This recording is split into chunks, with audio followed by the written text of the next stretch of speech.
Voilà, ça y est, on y est. On va enfin parler du film le plus attendu de l'année, le film le plus attendu même de la décennie, le film qui a fait jaser sur les réseaux depuis presque 1 an et demi. Je l'ai vu ce matin même lors d'une projection presse organisée par Sony et Marvel. D'ailleurs, merci à Sony pour l'invitation. Et lorsque je me dirigeais vers la projection presse, je me disais une chose. Je me suis dit, peu importe de la qualité du film, c'est la sur-hype sur les réseaux sociaux entre les leaks, les rumeurs, les théories, les réactions, les trailers, tout.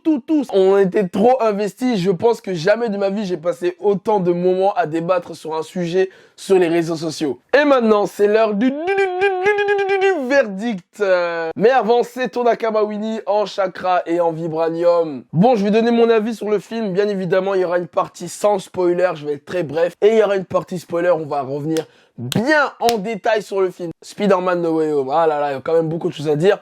Mais avant, j'ai quand même un petit coup de gueule à passer là, parce que du coup, comme je vous l'ai dit, j'ai parti à l'avant-première, à la projection presse, j'ai fait des stories, j'ai fait des tweets, j'ai mis des photos, même sur mon Instagram et tout. Et j'ai reçu plein de DM de personnes. Ouais, s'il te plaît, Winnie, dis-nous, si un tel il est là, qu'est-ce qui s'est passé? Qui est mort? En fait, les gens voulaient que je leur spoil le film. Les frérots, les sœurettes, le film sortait le lendemain. Déjà de 1, j'ai pas envie de vous spoiler, j'aime pas spoiler les gens, déjà de 1. De 2, vous croyez vraiment que j'ai envie de me faire retomber dessus par la presse, par Sony, Marvel? Oh, je viens tout juste de me faire incruster dans les événements presse, tout ça. Oh, laissez-moi un peu gratter mon buzz.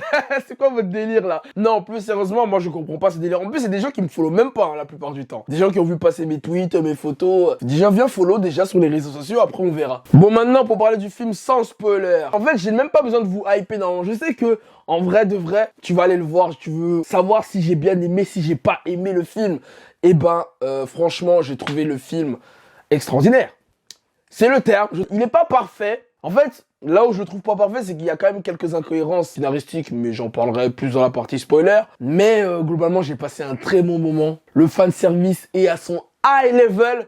On dirait, Marvel et Sony, ils ont pris un cahier des charges, ils ont dit, bon, qu'est-ce que les fans ils veulent? On veut ça, on fait ça, on fait ça, on fait ça. Et je trouve que en fait, c'est le film le plus Spider-Man des Spider-Man de l'ère Tom Holland, je tiens à préciser. Parce que Upcoming et Far From Home, c'était des films bien sympathiques, mais ça manquait un peu de, tu vois, de Spider-Manesque, de drama, de combats épiques, des moments marquants, une réalisation un peu bancale de John Watts à certains moments. Mais là, en fait, je trouve qu'ils ont corrigé toutes les erreurs que je reprochais au film précédent. Les MVP du film, Bouffon Vert, Norman Osborn, William Dafoe, incroyable. Là, il a remis tout le monde d'accord. Là, William Dafoe, Bouffon Vert, c'est vraiment le méchant ultime de tous les films Spider-Man. Vraiment, là, ça c'est sûr. Et aussi, deuxième MVP, Jamie Foxx en Electro. La rédemption après, pour moi, un passage très passable dans The Amazing Spider-Man 2. Bah là, ils lui ont redonné ses lettres de noblesse, franchement, impeccable. Que ce soit dans les autres méchants, que ce soit Fleet Marco, le lézard, Osef total. Ils sont là pour être là, je trouve, personnellement. Octo, t'as vu, ça va. Il a ses moments de gloire. Mais voilà, c'est pas celui que je retiens le plus du film. Et Doctor Strange, vraiment, lui, c'est vraiment le gojo du MC où le mec, il est trop cheaté. Là, on a encore eu la confirmation que Strange, il est trop loin pour ces petits clampins du Spider-Verse, là. Donc voilà, vraiment, vous allez passer, je pense, un agréable moment. Je pense que vous allez absolument pas le regretter. Et puis, j'ai tellement hâte que vous voyez le film, qu'on en débatte dans les commentaires, en live, sur les réseaux sociaux. Et je pense que si tu vois le film, il y aura des moments qui vont te retourner la tête. J'en suis sûr qu'il y a des salles de cinéma qui vont crier. Ça va être des matchs de foot. Peut-être même plus fou que Avengers Endgame. Voilà. Maintenant, je sais ce que vous allez me dire. Est-ce que pour moi, c'est le meilleur film Spider-Man de Tom Holland? Oui, c'est le meilleur film de Spider-Man de Tom Holland de large. Largement. Lui, mais pouf. No Way Home, c'est Ultra Instinct. Les deux autres, c'était du Kaioken, limite. Ensuite, est-ce que c'est le meilleur film de la franchise Spider-Man? C'est-à-dire Sam Raimi, Mark Webb, Into the Spider-Verse. J'ai presque envie de dire oui. Franchement, j'ai envie de dire oui parce qu'en fait, la hype était tellement over 9000 qu'ils étaient obligés de faire un film qui, pour moi, ça devait être le meilleur Spider-Man. En fait, je trouve que ce Spider-Man No Way Home, il conclut bien toute une saga qu'on voit de Spider-Man depuis des années. Quand il y a Tom Holland qui disait dans une interview, ouais, je me vois pas faire 10 000 Spider-Man non plus, il faut changer, il faut peut-être mettre Miles Morales, tu vois, il avait dit ça dans une interview. Bah, en fait, je trouve que, pour moi, après ce film, normalement... Ensuite, est-ce que c'est le meilleur film du MCU? Bah en fait pour moi je le mets presque au même niveau qu'Infinity War, vraiment. En termes de rythme, les enjeux, la tension, les combats, j'ai presque envie de le mettre au même niveau qu'Infinity War, et Infinity War est très haut dans mon classement, c'est peut-être même mon film du MCU préféré, peut-être, en tout cas il est dans mon top 5, donc pour vous dire la hype. Et en fait, quand je suis ressorti même du cinéma, j'avais presque envie de dire, ouais, c'est le meilleur film de super-héros de tous les temps, tu vois, mais j'ai dosé, tu vois, j'ai pris du recul, j'ai dit, bon, je vais peut-être me calmer un peu. De toute façon, là, je vais le revoir demain, là, une deuxième fois, parce que ça remérite un deuxième visionnage. Mais en tout cas, ouais, je pense que c'est le genre de film que je vais revoir avec grand plaisir, qui va casser Internet, qui va faire parler de lui. Donc voilà, franchement, je peux pas dire plus en vrai, sinon je vais spoiler. Je vais m'arrêter là, on va passer à la partie spoiler, donc si tu n'as pas vu le film, eh ben tu as eu mon avis, et on se retrouve dans quelques instants pour la partie spoiler. On passe à la partie spoiler de No Way Home, donc si tu es là, c'est que tu as vu le film, ou qu'en tout cas, t'en as rien à foutre de te faire spoiler, donc on y va. Bon déjà, petit coup de gueule, encore une fois, oui, je passe que des coups de gueule. La com de Sony, les frérots, je vous aime bien Sony, mais là, je tiens à dire que ce qui est dommage par rapport au film, par rapport à mon expérience personnelle, c'est qu'en fait, je n'ai eu aucune surprise. Pourquoi? Parce que le film a leaké depuis des mois. Tous les leaks, toutes les rumeurs, ils étaient confirmés. Tout était vrai. Que ce soit le retour de Matt Murdock, que ce soit la présence des 3 Spider-Man, parce que oui, Tobey, Andrew sont dans le film. Plein de photos de tournage. Il y avait plein de photos de tournage qui tournaient sur Internet. On les a retrouvés, les mêmes, dans le film. Mais genre vraiment les trucs qui fuitaient sur Twitter. Même le plan où t'as Andrew Garfield qui est penché comme ça là contre des barres là, en train de dire un truc là. Même des gens ont fait des montages en 4K pour identifier ce qu'il disait. Tout était vrai, tout était là dans le film. J'ai pété mon câble, j'ai dit mais c'est pas vrai. Mais bon, c'est comme ça, c'est l'ère d'internet. Mais juste pour dire que c'était le film avec le secret de Polichinelle, hein. Vraiment, c'était n'importe quoi. Bon, ça c'était une petite parenthèse. Maintenant, on va rentrer dans le vif du sujet. Bon, déjà, comme je l'ai dit dans la partie sans spoiler, c'est le film fan service all time. En fait, dans ma tête, quand je disais que c'était le plus grand film de super-héros de tous les temps, je pensais plus en termes de fanservice. Peut-être c'est pas le film parfait, parce qu'il a quand même quelques défauts et j'en parlerai tout à l'heure, mais en termes de fanservice et de l'écoute de la communauté, ah, c'est le meilleur, hein, parce que tout ce que les fans voulaient, ils ont régalé. Déjà, le retour de Matt Murdock. Oh là là, quand j'ai vu Matt Murdock, j'ai crié. J'ai dit oui, oui, oui, oui, oui, oui.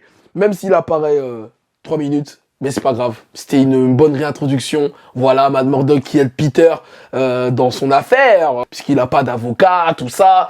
Donc j'ai vraiment validé le retour. Par contre, il est pas en Daredevil. Hein. Voilà, ça c'est très bien, je m'y attendais de toute façon à pas le revoir en Daredevil, même si à un moment dans le film, il arrête un projectile qu'on lance à Peter. Tu vois, pas. Et j'ai dit non, non, ça j'ai validé. Donc je pense que le caïd va revenir dans Hawkeye, c'est sûr. Vincent D'Onofrio, c'est sûr qu'il va revenir. Après, je me demande si ils vont prendre les autres acteurs du Marvel Netflix. Ensuite, concernant le scénario, j'ai beaucoup apprécié le fait qu'ils n'ont pas négligé la révélation de l'identité de Peter. Parce que j'avais peur, lorsque j'avais fait ma critique de Far From Home, je me souviens, il y a 2 ans, j'avais peur qu'ils négligent cet aspect-là, cette thématique, et qu'ils l'oublient. Un peu comme quand Tante May avait découvert l'identité de Peter, bon, ils ont passé ça à la trappe en off. Et là, en fait, non, c'est vraiment toute la trame du film, sans le côté un peu Civil War au début du film, les inspirations un peu One More Day, le fait qu'il va voir Doctor Strange pour faire un sort pour que tout le monde oublie. J'ai aimé ces inspirations-là. J'ai aimé aussi, du coup, le côté désaccord avec Doctor Strange, justement, sur qu'est-ce qu'on doit faire des méchants. Est-ce qu'on doit les renvoyer dans leur monde alors qu'on sait qu'ils vont mourir? Mais bon, ça, on va en reparler aussi. Par rapport à leur... est-ce qu'ils sont morts, pas morts? Même si, au final, je trouve un peu dommage que le film ne soit pas allé plus loin, dans le sens qu'au final, à la fin du film, Doctor Strange refait le sort pour que tout le monde oublie l'identité de Peter, en tant que Spider-Man. Alors qu'en fait, ils auraient pu faire ça dès le début, en vrai. Il a bien compris, enfin, qu'un grand pouvoir implique de grosses responsabilités, qu'il faut faire attention à ce qu'on dit. Enfin. D'ailleurs, la phrase a été citée, enfin, dans le film. Enfin. Merci, Tante May, d'avoir dit les travaux. J'aimerais revenir, du coup, sur les méchants. Du coup, Bouffon Vert, Octopus, Electro, le Lézard et l'Homme Sable. Déjà, j'ai été déçu parce que je m'attendais à un méchant mystère. Que ce soit, déjà, pour compléter les Sinister Six, déjà de 1, et même une menace mystique pour Doctor Strange, mais en fait non. Ils ont juste enfermé Doctor Strange 12 heures dans le Grand Canyon, du coup pendant toute la moitié du film, Strange n'était pas là pour aider Peter. Il n'y a pas eu de 6e méchant pour compléter Sinister Six, alors qu'au moins ils auraient pu ramener le Vautour ou Scorpion, ou le rhino, je sais pas, puisqu'en plus il faut référence au rhino dans le film. Enfin, un peu déçu, donc il y avait aucune surprise en vrai de vrai. C'est un peu dommage. Il tue Tante May, il a fait du sale. Encore une fois, le bouffon vert, faut toujours qu'il tue un proche de Peter. S'il tue pas un proche de Peter, il meurt. Autre chose que je voulais dire par rapport au scénario, parce que du coup, Strange, avec son sort, c'est à cause du fait qu'il ait raté son sort qu'il ait ramené les autres méchants du multiverse. Mais du coup, ce qu'on nous dit pas dans le film, est-ce que c'est vraiment Strange qui a ouvert le multiverse parce qu'il a fait le mauvais sort, ou c'est dû aux événements de Loki ou de WandaVision? C'est bizarre quand même que juste parce qu'il a raté un sort que soi-disant il a déjà utilisé plusieurs fois, qu'il fout la merde comme ça, et juste parce que Peter l'aurait dérangé durant son sort. C'est un peu gros quand même, hein. Mais bon, bref, il fallait bien qu'on fasse un film. Bon, maintenant, je vais répondre à la question, qui est le meilleur Spider-Man? Alors là, on a vu Tobey, Andrew Garfield et Tom Holland enfin réunis dans la même pièce, dans le même film. Là, ça y est, là. Tous les débats Twitter, là, ça y est. On arrête maintenant. Vous allez arrêter. Et objectivement, le meilleur Peter Parker Spider-Man, comme je l'ai déjà dit dans des vidéos, c'est Tom Holland. Là, le film nous l'a prouvé. Et c'est ça que j'ai bien aimé, c'est que Tom Holland ne s'est pas fait voler la vedette. Ok, ils sont venus quand même 30 minutes avant la fin du film quand même. Ils sont revenus en tant que Peter Parker, ils ont parlé, ils étaient en mode scientifique, ça j'ai bien aimé aussi. J'ai bien aimé le fait que voilà, Tom Holland leur apprend la vie. Hey, vous êtes des petits là dans votre univers, moi je suis un Avengers, poteau. Je suis un Avengers, c'est moi je vous donne les instructions pour faire les bails. Même en termes de technologie, il était trop chaud. Regarde, Peter, il est là avec les 5 méchants. Il guérit tout le monde. Il répare le truc d'Octopus alors que l'autre, il a pas pu le faire dans son univers. Après, en termes d'acting, j'ai pas trouvé Tobey Maguire très investi. Hein. Honnêtement, ça m'a fait plaisir de revoir le tonton. Mais il est venu parce qu'on lui a donné un gros cachet. Hein. Andrew Garfield, lui, ça se voit. Par contre, il était très content de revenir. Après, ça se voit qu'en vrai, c'est Andrew Garfield le meilleur des 3 acteurs. Hein. Après, le seul truc qui m'a énervé avec le Peter Parker de Tom Holland, il est vraiment immature dans le film. Hein. Je crois que c'est le film où il est le plus immature. Déjà, entre son sort qu'il lance juste parce qu'il n'a pas été accepté dans une fac, le fait qu'au départ, il voulait pas aider les méchants, et après, bon, il y a tant de mecs qui lui fait la morale, donc, vas-y, il accepte. Putain, il était sombre, hein, il a failli tuer aussi Norman Osborn à la fin, lors du combat final, qui était incroyable, d'ailleurs. De toute façon, j'ai dit, tous les combats dans ce film, ils sont lourds, pour une fois, parce que ceux de John Watts, là, dans Far From Home et Upcoming, c'était pas fou. Pour revenir sur le délire de l'incohérence, surtout, ce que je voulais dire, c'est que moi, il y a un truc que je comprends pas. Parce que les méchants du film, ils ont été introduits à partir des derniers moments.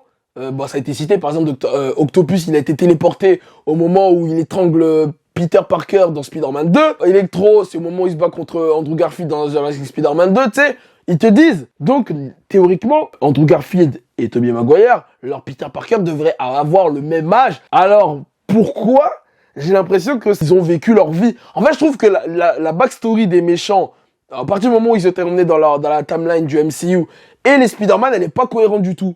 Parce que t'as les Spider-Man qui ont fait leur vie, et eux, on les a intégrés au moment où ils ont failli mourir.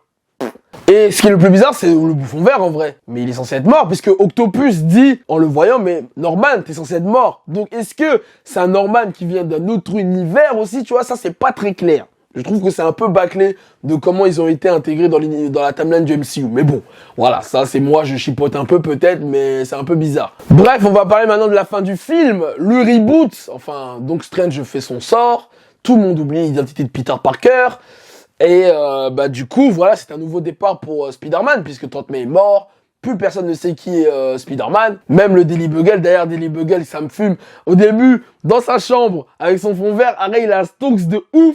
Maintenant, plateau, télé, tout ça. Non, J. Jonah Jameson, J.K. Simmons, incroyable. T'as Peter Parker qui est maintenant face à lui-même. Il a quitté son appartement. De toute façon, il est orphelin maintenant.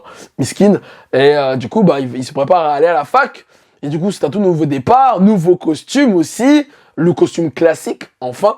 Maintenant, on a l'impression que ce film, c'est vraiment l'accomplissement, la conclusion de 15 années de Spider-Man au cinéma. Que c'est aussi un nouveau départ pour le Tom Holland qu'on disait, ouais, Iron Man Junior, blablabla, trop Stark Industries. Là, clairement, là, c'est un gros fuck. Là, il y a plus de Stark. Donc, s'il faut une suite de Spider-Man avec Tom Holland, de toute façon, c'est ce qu'ils vont faire. Ils ont confirmé une nouvelle trilogie. Je pense, par contre, ça va être la dernière trilogie de Tom Holland en tant que Spider-Man. Je pense que là, après, il va soit mourir, soit il va prendre sa retraite. Je sais pas ce qui va se passer pour faire place à Miles Morales. Là, clairement, je le vois pas faire plus de 3 films. Ou il va peut-être faire des crossovers dans d'autres films Marvel, mais c'est tout. Donc ça va être intéressant. Ça va être intéressant de savoir qu'est-ce qu'ils vont exploiter, même si on peut avoir un indice dans la scène post-générique, puisque dans la scène post-générique, on voit du coup Eddie Brock, et qui est le Venom de Tom Hardy, dans un bar, qui se fait... Et franchement, il a servi à rien du tout. Mais c'est une bonne chose, parce que de toute façon, vous connaissez mon point de vue sur Venom, sur Vénus, là. Lorsqu'il quitte la timeline du MCU, Monsieur laisse un petit symbiote dans la timeline du MCU. Donc ce symbiote va sûrement aller rejoindre Peter. Du coup, il y aura sûrement un nouveau Eddie Brock, peut-être. Ou ils vont peut-être reprendre le Tom Hardy en tant qu'Eddie Brock. Je sais pas comment ils vont faire ça, mais bon, on verra bien. Je suis très curieux de voir ça. Par contre, même comment Tom Holland va interagir avec les autres du Sony Spider-Man Universe, là, du coup les Morbius, Carnage, Venom, Kraven, etc. là. Et la deuxième post-scène générique, c'est tout simplement un trailer de Doctor Strange 2, on va dire ça comme ça, en vrai, qui nous montre quelques images du film, qui a l'air absolument incroyable. J'ai tellement hâte de le voir, ça va être la folie. D'ailleurs, est-ce qu'il y aura d'autres Spider-Man qui vont faire leur apparition ? Et même, d'ailleurs, je me demande qu'est-ce que ça va être la suite, parce que, moi, en voyant le film, je me suis dit, bon, là, ils nous ont ramené Octopus, Bouffon Vert, Electro, le Lézard, l'Homme Sable, les anciens Spider-Man. Est-ce que ça va être du one-shot, ou est-ce qu'ils vont les réutiliser ? Moi, je me dis que c'est trop gros de les laisser comme ça et ne plus jamais les revoir. Moi, je pense clairement que Sony va les réutiliser à un moment ou à un autre. Déjà qu'il y a le projet Sinister Six qui est en cours de préparation, normalement. Voilà, bah là, t'as tous tes méchants qui sont déjà là. Peut-être, bon, je dis pas qu'ils vont relancer une franchise avec Andrew Garfield et Tobey Maguire, surtout Tobey Maguire. D'ailleurs, j'ai cru qu'il allait mourir à la fin. Au moment où le bouffon vers le plan, j'ai dit « Oh !» Tobey Maguire va mourir, en fait. Non, il est pas mort. Moi, je pense que, clairement, on va les revoir. C'est trop gros que tu les ramènes une fois et que tu les réutilises plus. Tous les fans vont les réclamer maintenant. Ça va être le Spider-Verse pour de vrai. Je pense que j'ai tout dit. De toute façon, c'est sûr que j'ai dû oublier des choses. J'ai dit un maximum de trucs. De toute façon, il y aura sûrement des lives. Et je ferai une tier list d'ailleurs. Je ferai une tier list pour classer les meilleurs films Spider-Man. Je ferai ça, je pense, la semaine prochaine. Comme ça, les gens auront tous vu le film. Et puis peut-être, si j'ai oublié des trucs, on en reparlera. De toute façon, je l'aurais vu une deuxième fois. J'aurais fait des débats avec tout le monde. Comme ça, j'aurai des nouvelles idées. Comme ça, on pourra rebondir sur des nouveaux trucs. Donc, ça va être fort intéressant. Bah, j'espère que la vidéo vous a plu. En tout cas, n'hésitez pas à vous abonner, à liker si ce n'est pas déjà fait. Et à me dire votre avis sur le film Spider-Man. C'est ton Nakama Winnie en chakra et en vibranium. Et sur ce, on se dit au plaisir.